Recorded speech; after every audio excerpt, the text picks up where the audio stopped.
முதலாவது கேள்வி, பேட்டரி தயாரிப்புக்கு பயன்படக்கூடிய லித்தியமானது உலக அளவில் 80% எந்த நாட்டில் இருக்கிறது அப்படின்னு கேள்வியானது கேட்கப்பட்டிருக்கிறது. 80% உலக அளவில் ஒப்பிடும்போது 80% இந்த லித்தியமானது எந்த நாட்டில் இருக்கிறது அப்படின்னு கேட்டிருக்காங்க. இது முக்கியமான பயன்பாடு இதுக்கு அப்படின்னு பார்த்தீங்கன்னா பேட்டரி தயாரிப்பு.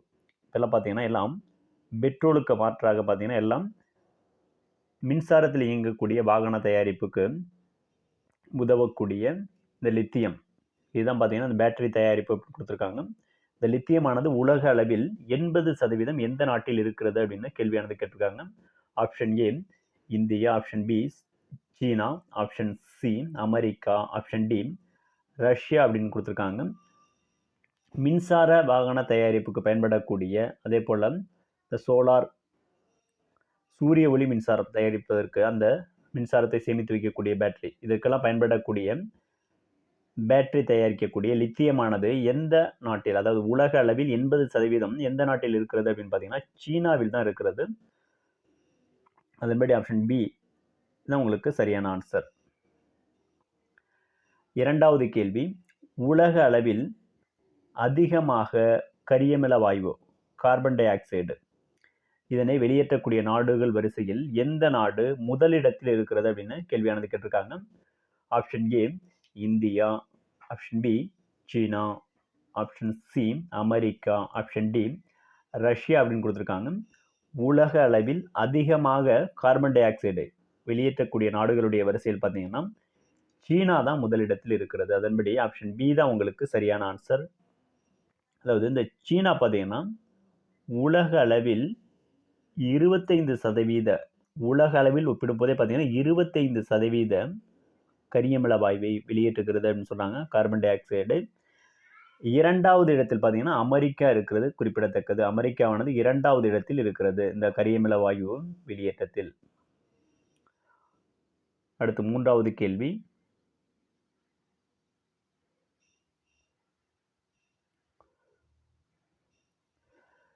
இந்தியாவில் டேஷ் ஆண்டுக்கு பிறகு விற்பனையாகக்கூடிய இருசக்கர வாகனங்கள் 2 வீலர் பேட்டரியில் இயங்கக்கூடியதாக இருக்க வேண்டும் அப்படின்னு இலக்கானது நிர்ணயிக்கப்பட்டு இருக்கிறது அப்படின்னு கேள்வியானது கேட்டிருக்காங்க. 2 வீலர் இதெல்லாம் பார்த்தீங்கன்னா குறிப்பிட்ட ஆண்டுக்கு பிறகு உற்பத்தியாகக்கூடிய 2 வீலர் பார்த்தீங்கன்னா பேட்டரியில் இயங்கக்கூடியதாக இருக்க வேண்டும் அப்படின்னு இலக்கு நிர்ணயிச்சிருக்காங்க இந்தியாவில். அது எந்த ஆண்டு அப்படின்னு கேள்வி கேட்டிருக்காங்க. ஆப்ஷன் பார்த்தீங்கன்னா 2025ஆம் ஆண்டு, 2030ஆம் ஆண்டு, 2035ஆம் ஆண்டு, 2040ஆம் ஆண்டு அப்படின்னு கொடுத்துருக்காங்க. இதற்கான சரியான ஆன்சர் என்ன அப்படின்னு பார்த்தீங்கன்னா 2030ஆம் ஆண்டு. 2030 அதன்படி ஆப்ஷன் பி தான் உங்களுக்கு சரியான ஆன்சர். 2030ஆம் ஆண்டுக்கு பிறகு விற்பனையாகக்கூடிய இருசக்கர வாகனங்கள் பார்த்தீங்கன்னா பேட்டரியில் இயங்கக்கூடியதாக இருக்க வேண்டும் அப்படின்னு இந்தியாவானது இலக்கினை நிர்ணயித்திருக்கிறது. அதாவது 2030க்கு பிறகு புதிதாக விற்பனையாகக்கூடிய வாகனங்கள் பார்த்தீங்கன்னா பேட்டரியில் இயங்கக்கூடியதாக இருக்க வேண்டும் அப்படிங்கிற மாதிரி இலக்கு நிர்ணயிச்சிருக்காங்க. நான்காவது கேள்வி, சமூக ஊடகங்கள், மின்னணு ஊடகங்கள், ஓடிடி. இந்த ஓடிடிக்கு அப்ரிவேஷன் என்ன அப்படின்னு பார்த்தீங்கன்னா ஓவர் த டாப் அப்படிங்கிறது அந்த ஓடிடியோட அப்ரிவேஷன். அமேசான் பிரைம் டைம், அதே போல் நெட்ஃப்ளிக்ஸ் இதெல்லாம் அந்த ஓடிடி தளங்கள். நெட்ஃப்ளிக்ஸ்,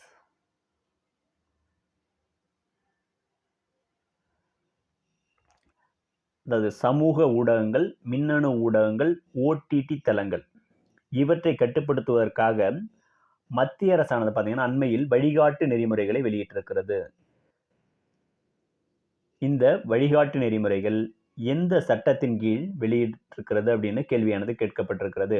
இந்த ஓடிடி தளங்கள், அதாவது படங்கள் பார்த்தீங்கன்னா தியேட்டரில் வெளியிடப்படுவதற்கு முன்பாக பார்த்தீங்கன்னா அது சென்சார் செய்யப்படுகிறது. ஆனால் பார்த்தீங்கன்னா இந்த ஓடிடி தளங்கள் ஓவர் த டாப் அப்படின்னு சொல்லக்கூடிய நெட்ஃப்ளிக்ஸ், அமேசான் பிரைம் டைம் இதெல்லாம் பார்த்தீங்கன்னா வீட்டில் இருந்தபடியே அவர்கள் படத்தை பார்த்துக்கலாம். அந்த வகையில் பார்த்தீங்கன்னா இதெல்லாம் சென்சார் செய்யப்படாமல் இருக்கிறது அப்படிங்கிறதுனால அதை சென்சார் செய்யப்பட வேண்டும், அவற்றை கட்டுப்படுத்த வேண்டும் அப்படின்னு பல கோரிக்கை இருந்தது குறிப்பிடத்தக்கது.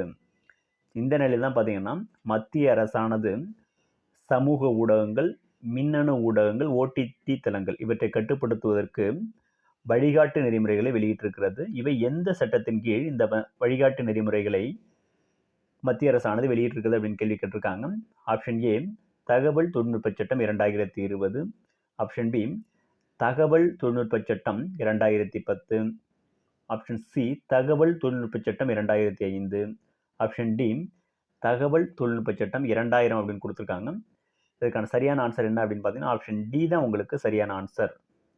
தகவல் தொழில்நுட்ப சட்டம் 2000 படி தான் பார்த்தீங்கன்னா உங்களுக்கு மத்திய அரசானது சமூக ஊடகங்கள், மின்னணு ஊடகங்கள், ஓடிடி தளங்கள் இவற்றை கட்டுப்படுத்துவதற்கு புதிய வழிகாட்டு நெறிமுறைகளை அண்மையில் வெளியிட்டிருக்கிறது. தகவல் தொழில்நுட்ப சட்டம் 2000 ஆண்டு அந்த சட்டத்தின்படி தான் வழிகாட்டு நெறிமுறைகளை வெளியிட்டிருக்கிறது.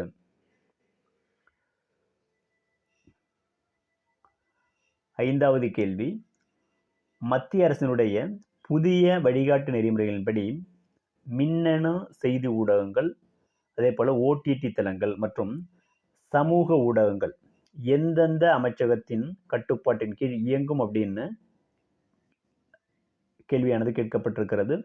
அதாவது இது பார்த்தீங்கன்னா மின்னணு செய்தி ஊடகங்கள் ஓடிடி இதை ஒரு அமைச்சகம் கட்டுப்படுத்துகிறாங்க, சமூக ஊடகங்கள் இதை ஒரு அமைச்சகத்தின் கட்டுப்பாட்டின் இயங்கும் அப்படின்னு அந்த வழிகாட்டு நெறிமுறையில் தெரிவிச்சிருக்காங்க.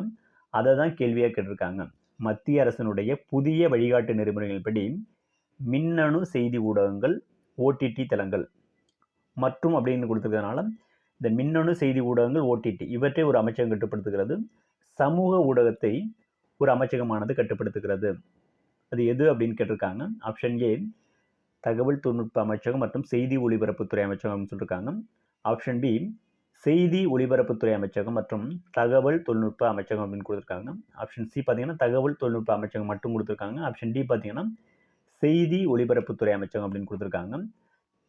இதில் பார்த்தீங்கன்னா மத்திய அரசினுடைய புதிய வழிகாட்டு நெறிமுறைகளின்படி பார்த்தீங்கன்னா உங்களுக்கு மின்னணு செய்தி ஊடகங்கள், இந்த செய்தி அப்படிங்கிற வார்த்தையை நீங்கள் கோடு வேர்டாக வச்சுக்கணும். மின்னணு செய்தி ஊடகங்கள், அதுக்கடுத்து பார்த்தீங்கன்னா ஓடிடி, இந்த தளங்களை எந்த அமைச்சகம் கட்டுப்படுத்துகிறது அப்படின்னு பார்த்தீங்கன்னா செய்தி ஒலிபரப்புத்துறை அமைச்சகமானது கட்டுப்படுத்துகிறது.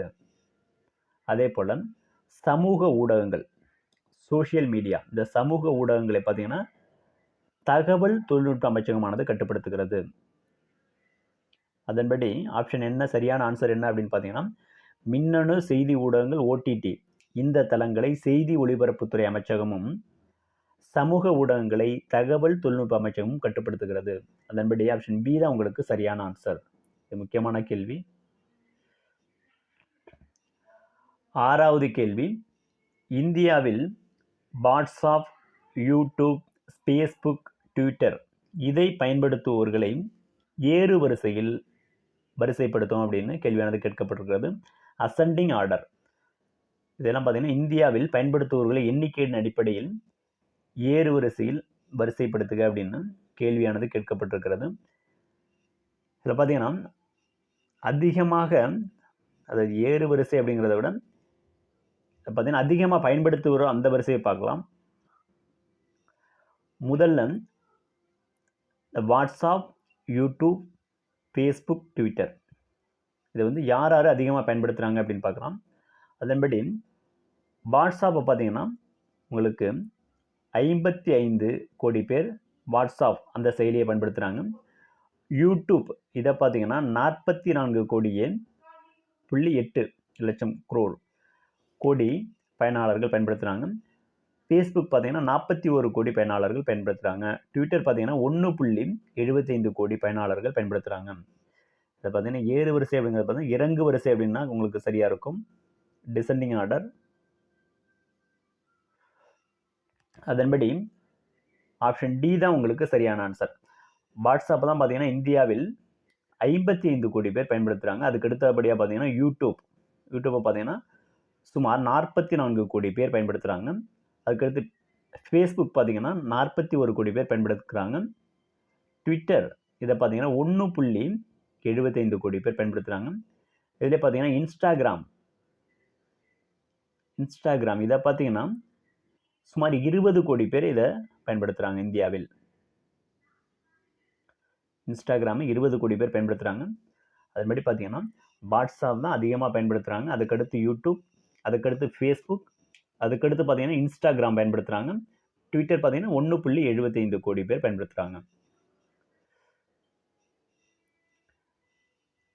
7வது கேள்வி,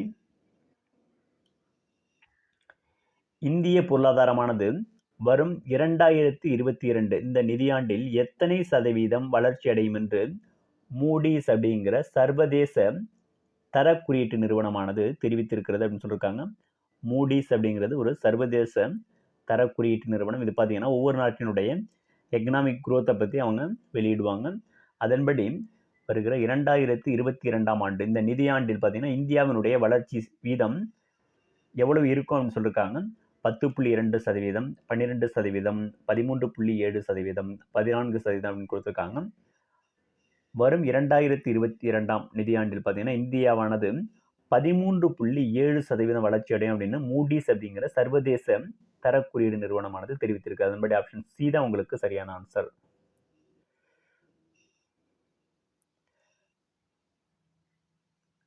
8வது கேள்வி, சர்ச்சைக்குரிய இணையதள சட்டம், இந்த சட்டத்தினை எந்த நாடானது தன்னுடைய நாடாளுமன்றத்தில் நிறைவேற்றி இருக்கிறது அப்படின்னு கேள்வியானது கேட்கப்பட்டிருக்கிறது.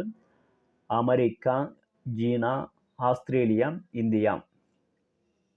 சர்ச்சைக்குரிய இணையதள சட்டம் இது பார்த்தீங்கன்னா கூகுள், அதே போல் ஃபேஸ்புக், இந்த நிறுவனங்களுக்கு இடையே ஃபேஸ்புக் இந்த 2 நிறுவனங்களும் பார்த்தீங்கன்னா ஆஸ்திரேலியாவில் ஒரு புதிய சட்டம் கொண்டு வந்திருக்காங்க. அதுக்கு இந்த 2 நிறுவனங்களும் ஆஸ்திரேலியாவில் பார்த்தீங்கன்னா எதிர்ப்பு தெரிவித்தது குறிப்பிடத்தக்கது. இருந்த போதிலும் அந்த சட்டமானது நிறைவேற்றப்பட்டிருக்கிறது. எந்த நாடு அப்படின்னு பார்த்தீங்கன்னா ஆஸ்திரேலியாவில் நிறைவேற்றப்பட்டிருக்கிறது. ஆப்ஷன் சி தான் உங்களுக்கு சரியான ஆன்சர். அதாவது கூகுள், ஃபேஸ்புக் இது பார்த்தீங்கன்னா ஆஸ்திரேலியாவை சேர்ந்த செய்தி நிறுவனங்கள் வெளியிடக்கூடிய செய்திகளை இந்த ஊடகங்கள் வெளியிட்டு இவை வருமானம் பெறுவதில் பார்த்தீங்கன்னா அந்த செய்தி நிறுவனங்களுக்கு குறிப்பிட்ட தொகையை அளிக்க வேண்டும் அப்படிங்கிறதான் அந்த ஆஸ்திரேலிய அரசு கொண்டு வந்த சட்டம். அதற்கு எதிர்ப்பு தெரிவித்தது குறிப்பிடத்தக்கது. இருந்த போதிலும் ஆஸ்திரேலியாவானது அந்த சட்டத்தினை நிறைவேற்றி இருக்கிறது. அதன்படி இந்த ஆஸ்திரேலிய நாட்டை சார்ந்த செய்தி நிறுவனங்களுக்கு கூகுள், ஃபேஸ்புக் இந்த நிறுவனங்கள் அந்த செய்திகளை வெளியிடுவதன் மூலம் தங்களுக்கு கிடைக்கக்கூடிய வருமானத்தின் ஒரு பகுதியை கொடுக்க வேண்டும் என்பது அந்த சட்டத்தினுடைய முக்கிய அம்சம். 9வது கேள்வி, இந்தியாவுக்கும் பாகிஸ்தானுக்கும் இடையே போர் நிறுத்த ஒப்பந்தம். இந்த போர் நிறுத்த ஒப்பந்தத்தை இங்கிலீஷ்ல எப்படி சொல்லுவாங்க அப்படின்னு பார்த்தீங்கன்னா சீஸ்ஃபயர் அக்ரிமெண்ட் அப்படின்னு சொல்லுவாங்க. Ceasefire agreement. அதன்படி இந்தியாவுக்கும் பாகிஸ்தானுக்கும் இடையே சீஸ்ஃபயர் அக்ரிமெண்ட் இது எப்போ ஏற்பட்டது அப்படின்னு பார்த்தீங்கன்னா ஆப்ஷன் கொடுத்துருக்காங்க. 2002, 2003, 2004, 2005 அப்படின்னு கொடுத்துருக்காங்க. இந்தியாவிற்கும் பாகிஸ்தானுக்கும் இடையே போர் நிறுத்த ஒப்பந்தமானது பார்த்தீங்கன்னா 2003ஆம் ஆண்டு ஏற்பட்டது குறிப்பிடத்தக்கது. ஆப்ஷன் பி தான் உங்களுக்கு சரியான ஆன்சர். 10வது கேள்வி, நீரவ் மோடி இந்தியாவிற்கு நாடு கடத்துவதற்கு எந்த நாட்டில் நீதிமன்றமானது உத்தரவு பிறப்பித்திருக்கிறது அப்படின்னு சொல்லியிருக்காங்க. நீரவ் மோடி இவர் பார்த்தீங்கன்னா பஞ்சாப் நேஷனல் பேங்க் இதில் பார்த்தீங்கன்னா சுமார் 14,000 கோடி கடனை வாங்கிட்டு வெளிநாட்டுக்கு தப்பி சென்றது குறிப்பிடத்தக்கது. குறிப்பாக பார்த்தீங்கன்னா இங்கிலாந்தில் அவர் மறைந்திருந்தது குறிப்பிடத்தக்கது. அந்த நீதிமன்றத்தில் இந்திய அரசு சார்பாக அவரை நாடு கடத்த வேண்டும் அப்படிங்கிற வழக்கானது நீண்ட நாளாக நடைபெற்று வந்த நிலையில் பார்த்தீங்கன்னா அந்த நாட்டு நீதிமன்றமானது உத்தரவு பிறப்பித்திருக்கிறது. அதன்படி ஆப்ஷன் ஏ தான் உங்களுக்கு சரியான ஆன்சர்.